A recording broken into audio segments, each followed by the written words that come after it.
Greetings, family and familiar. How are you today? It's been a minute since we've come together again to share. And today is a very important and pivotal time within the universe and here on the planet. Today we're going to talk about the divine law of gestation, or the divine law of timing. And it's very important for us to recognize the signs in nature, because we know that through the electromagnetic power in the universe and on the planet, that all things are controlled through nature. This is why there is always such a big attempt to divert your attention from what the creator-creatrix spirit is actually doing through nature here on the planet. So we'll have spectacles such as what occurred at the Oscar,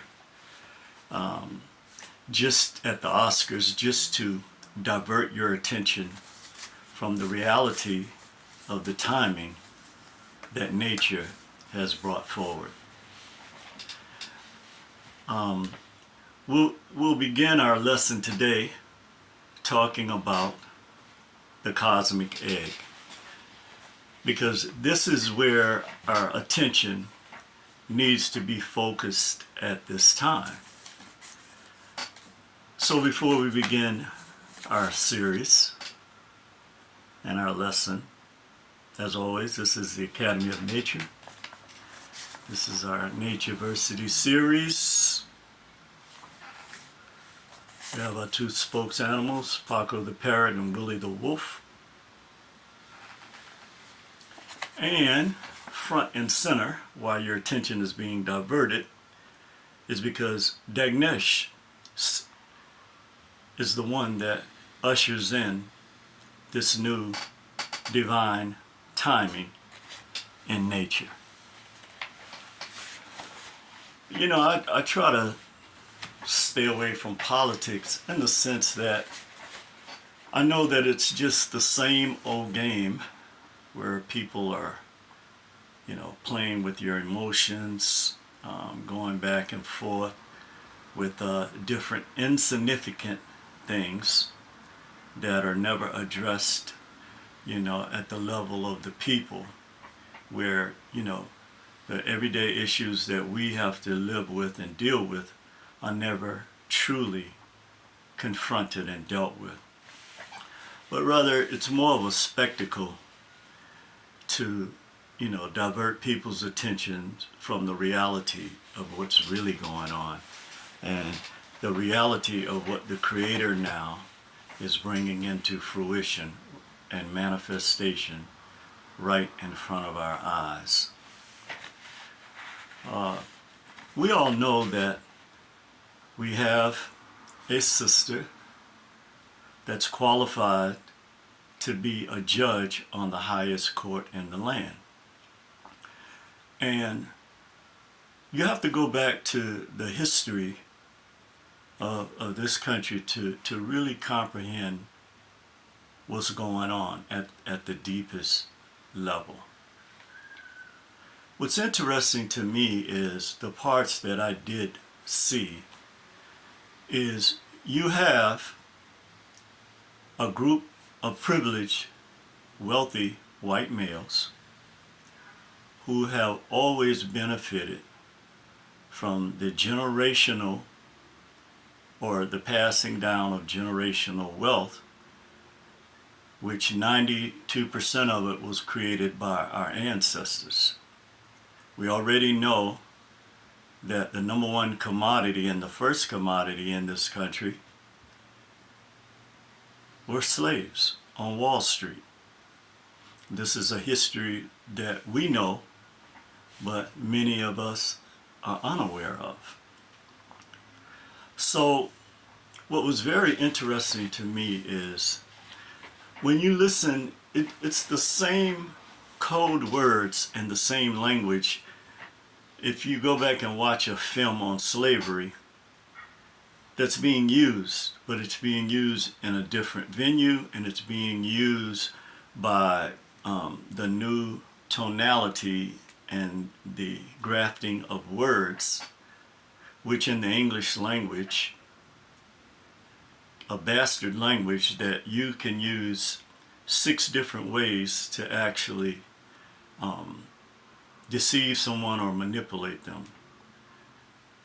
And starting with synonyms, antonyms, and homonyms, it's very easy if you're not familiar with, how words are grafted, how sentences are put together in the context of what is being said, why it's being said. A lot of different variables come into play. But what's interesting to me is that here you have the natural release of the creatrix energy through Dagnesh for the world to see. And this, more than anything, is very significant. And let me tell you why. First of all, I want to go back to the people who were questioning her motivations, which none of them grew up black. None of them were or have been subjected to the daily degradation that black people have to live with in this country every day. So let's go back to black women in slavery. They were separated from their own children. They were the mistresses of white males who abused them, that sold them on auction blocks as cattle. They had to take care of their master's children, in many cases raise them.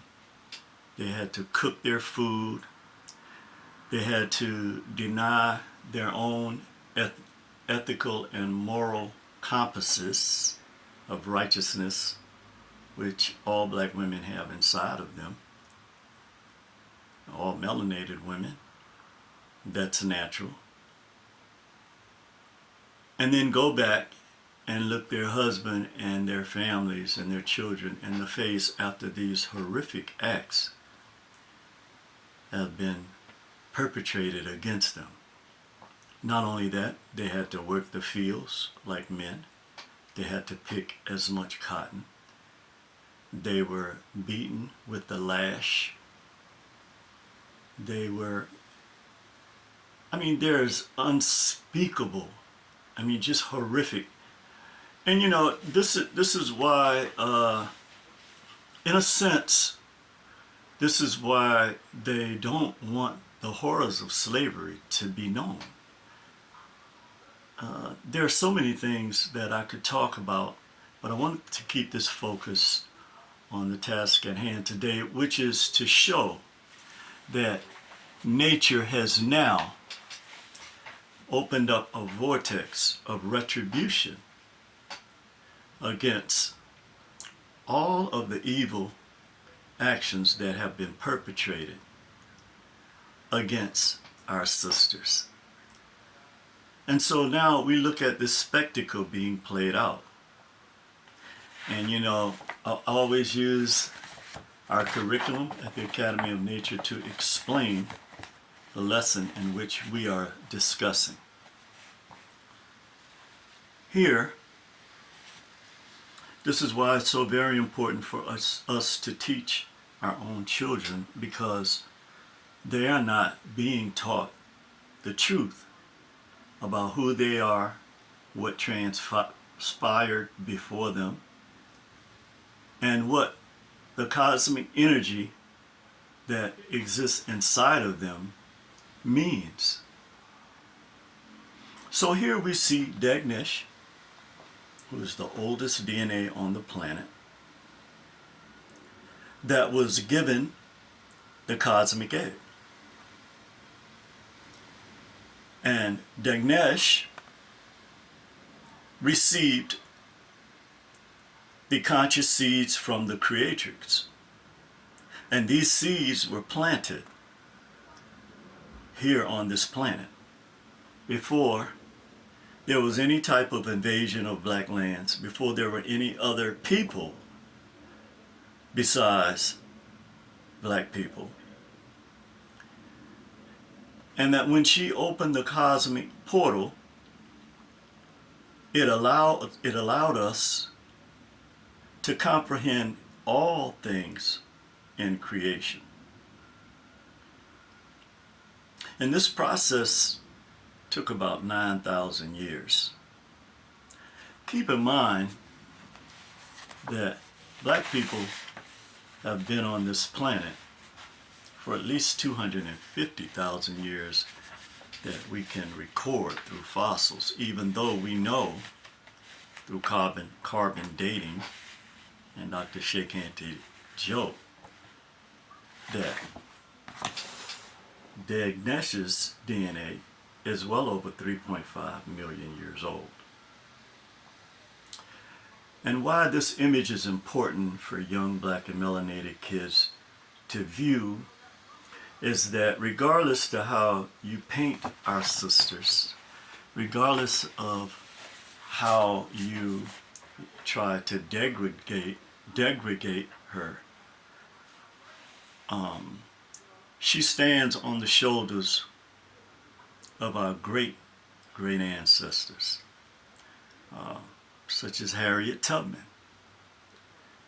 You know, I can go all day long about Harriet Tubman. Okay, but the fact of the matter is that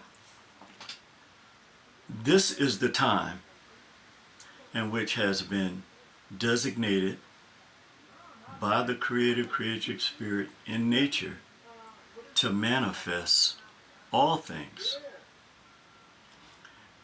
But what's interesting is that we are still viewing all of this through the eyes of the greatest murderers, the greatest rapists, the greatest socioeconomic deceivers in history to this day. So you cannot have a clear, open pineal gland and view this in the way that you should view it. Because every day, just like the spectacle that went on at the Oscars, we are steadily being fed things to divert our attention from where it should be focused. But here's the significance of what's playing out today and what they call a constitutional or Supreme Court justice confirmation of someone who obviously have upheld the Constitution here in the U.S. Because had they not, they would not have elevated, she would not have elevated to the point that she has gotten to. The other thing that's so interesting is that, again, I say, how can you condemn someone or a people in which have made you the wealthiest country in the world, has been your greatest provocateurs of your lives? We know that from Paco the Parrot, that black people, mainly through religion and education, has been the greatest verbalizers of this artificial system. And like the parrot, we even regurgitated information that we had no clue what the origin of it was, and still do. All around in every church, every Sunday, black churches still collect billions of dollars. Okay, these are known facts. What is not known is that the very money that's being collected from our people is being used to oppress and suppress us. And you look at the housing situation, okay? And I want to talk about jobs, because somehow we think that by our kids going to these, and the reason why I can speak about this is because I went through the same indoctrination like many of you. But we live in a different world now.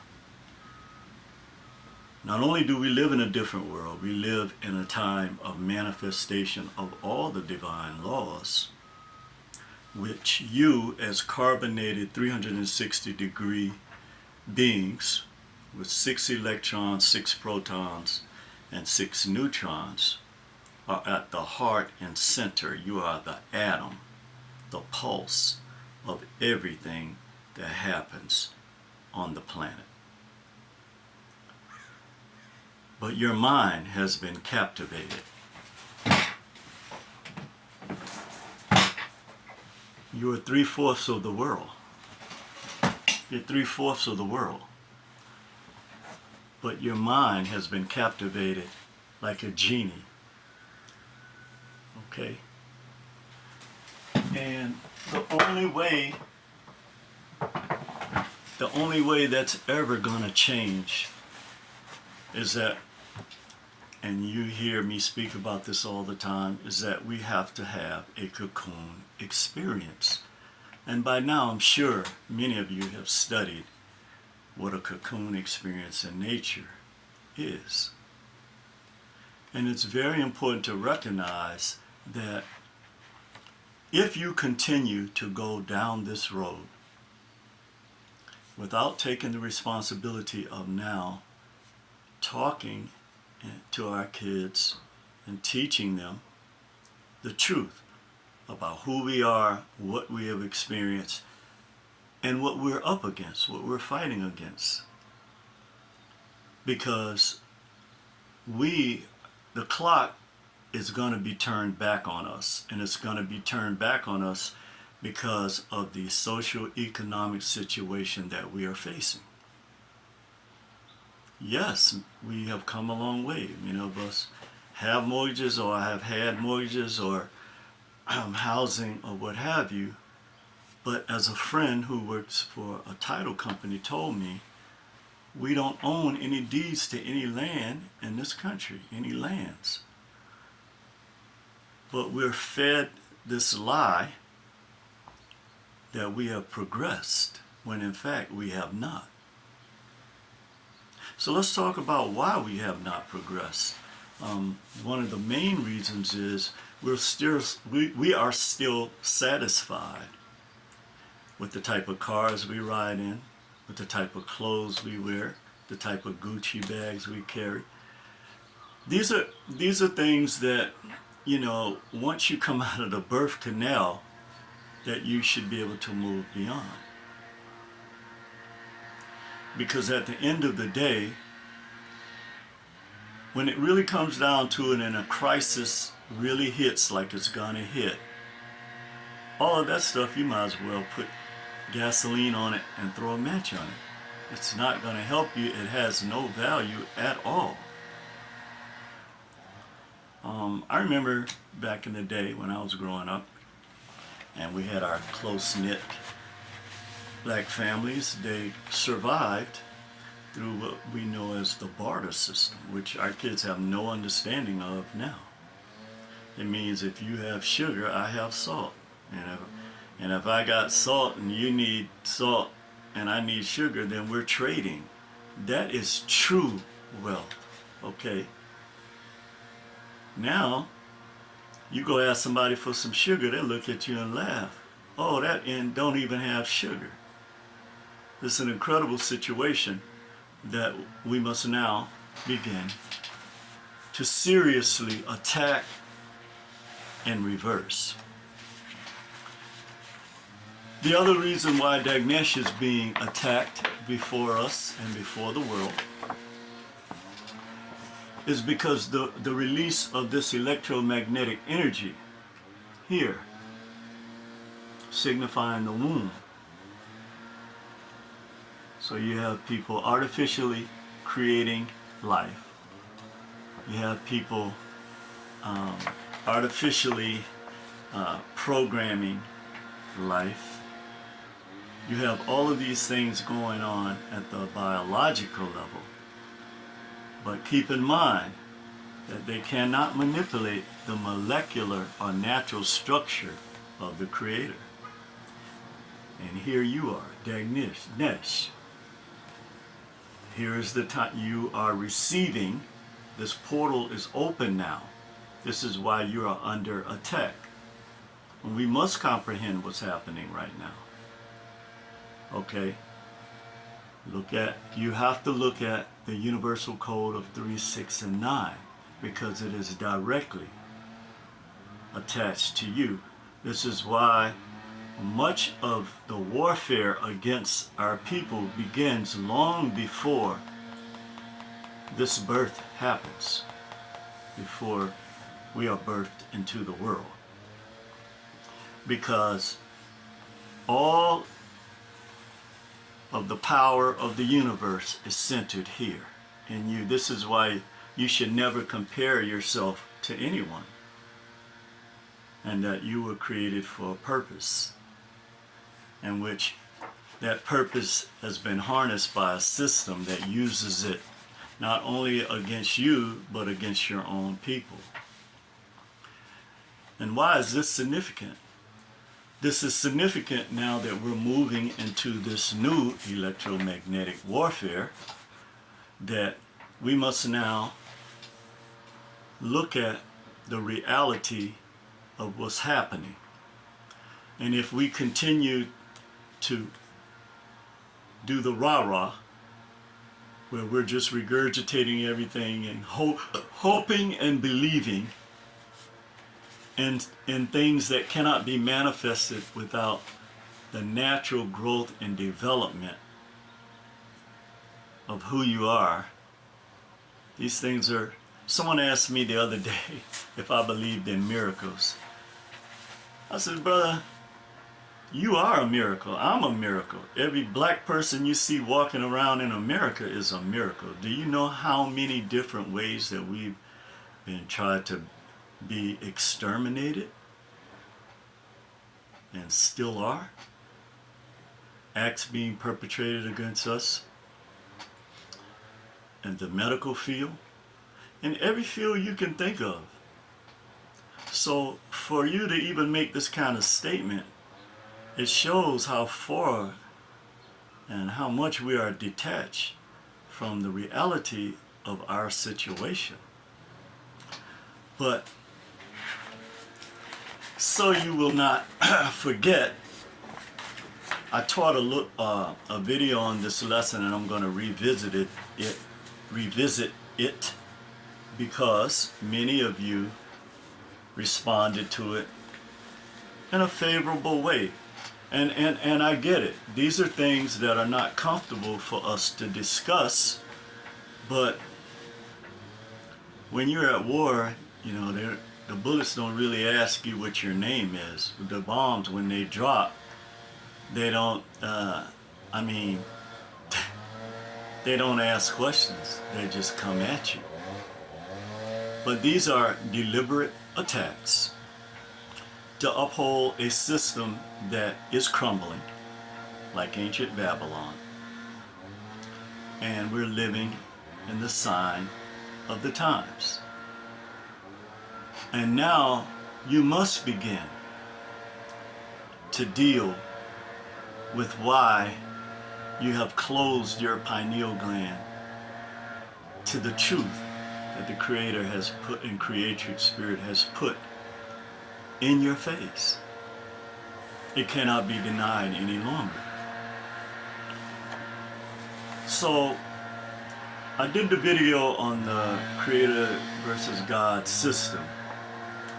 And the thing that you have to get in your mind is that this system that you enjoy so much and you believe that you are benefiting from, which you're not, was created by man.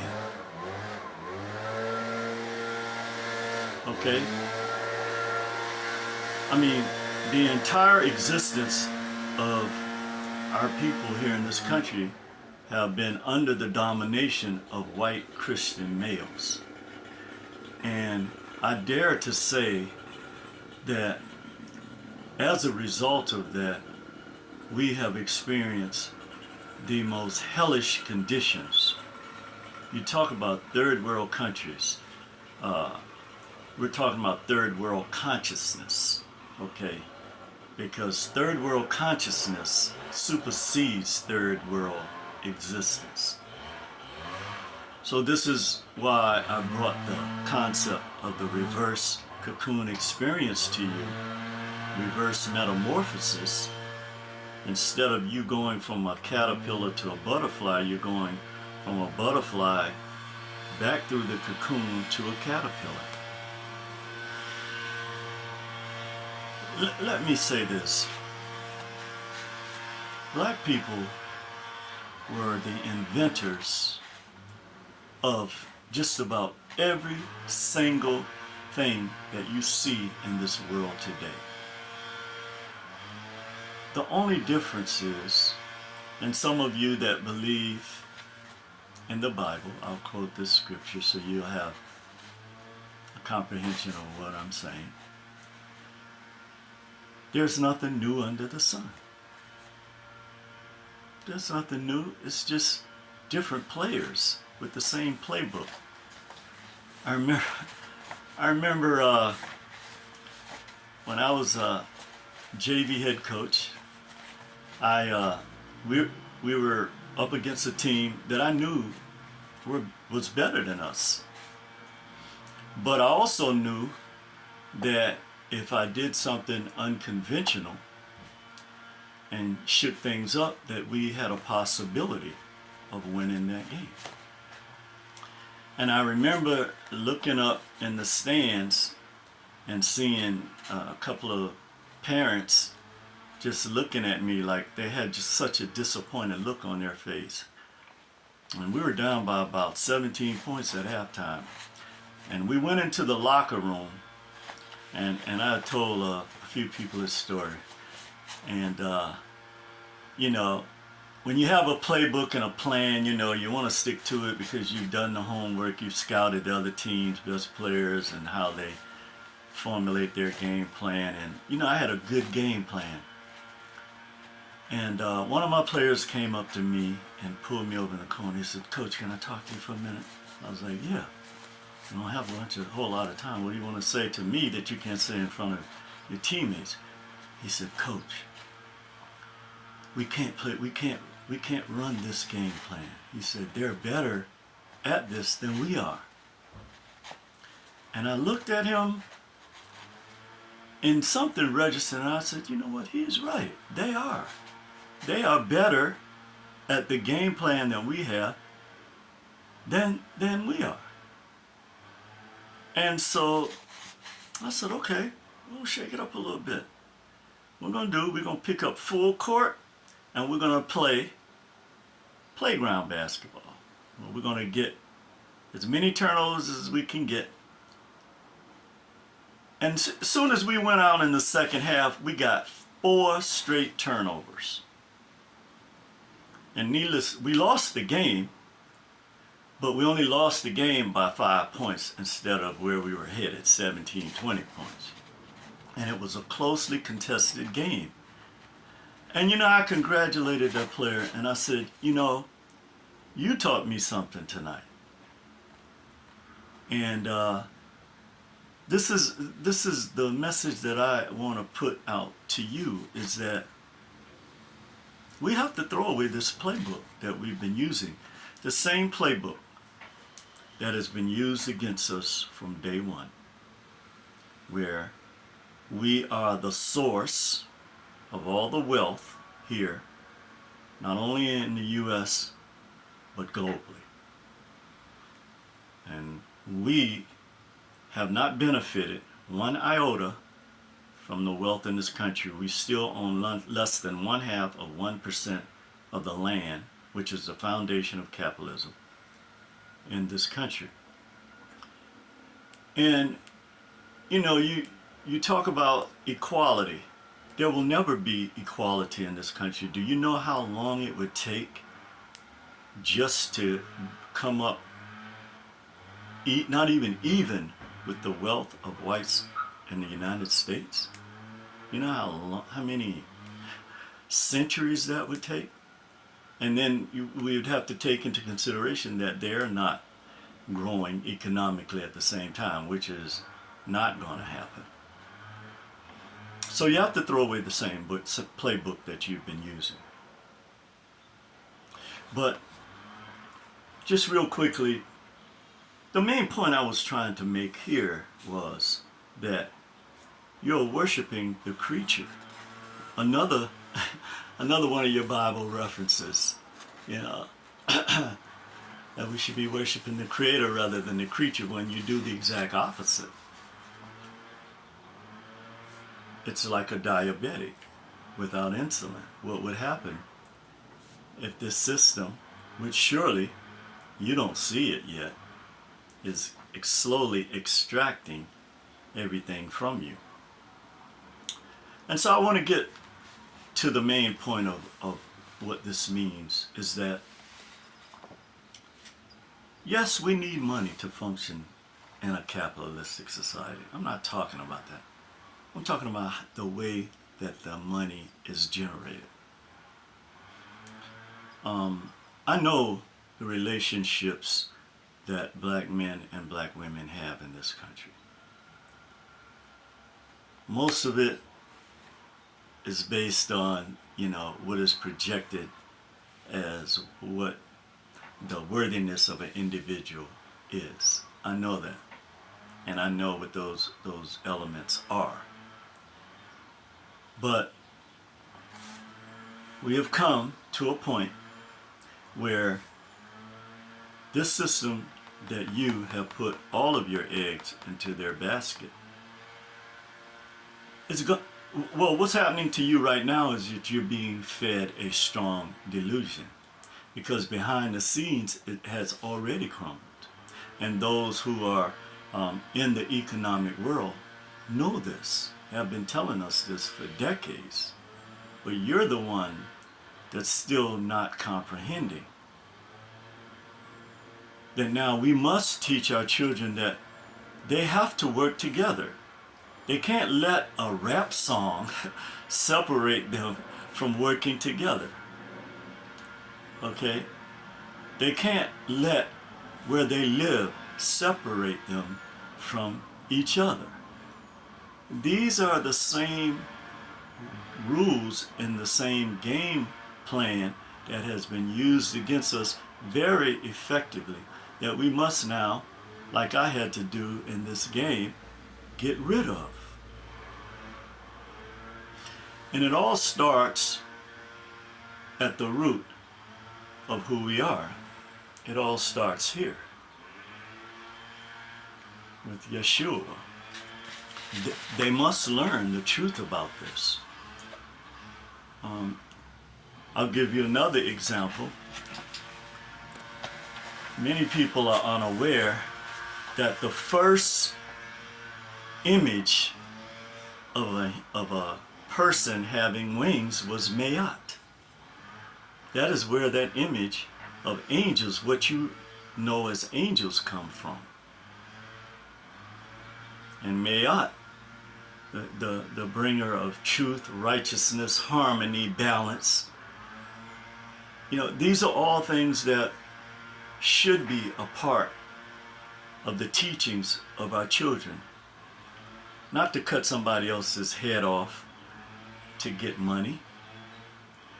That's only going to last for a little while. I refer to it as the fast food mentality, where we have lost the concept of delayed gratification when all other cultures are building and teaching their young people how to prepare for the future, and that delayed gratification is something built in nature. When you plant a seed, the seed doesn't grow overnight. Okay? It has to get the sunshine, it has to get the H2O or the water, and it has to be planted in fertile soil. And all those things have to happen in order to have a true germination process and a harvest. This is what nature teaches us. But our children are taught through artificial intelligence that you get ahead by any means necessary, and we'll worry about the consequences later, but those consequences are very dire for our people. Many times, our young people end up incarcerated, like many of us have been. But now that we know the game, why are we still allowing our kids to be victims or victimized by this system? So as I move into the final points here, the reality is that the system that we're in, okay, most resembles the characteristics of the snake,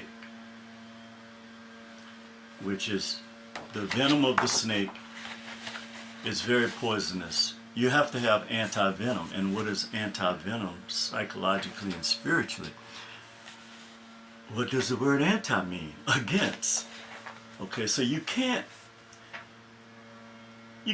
be looking for change in a system that has created the circumstances in which you find yourself. That is literally impossible.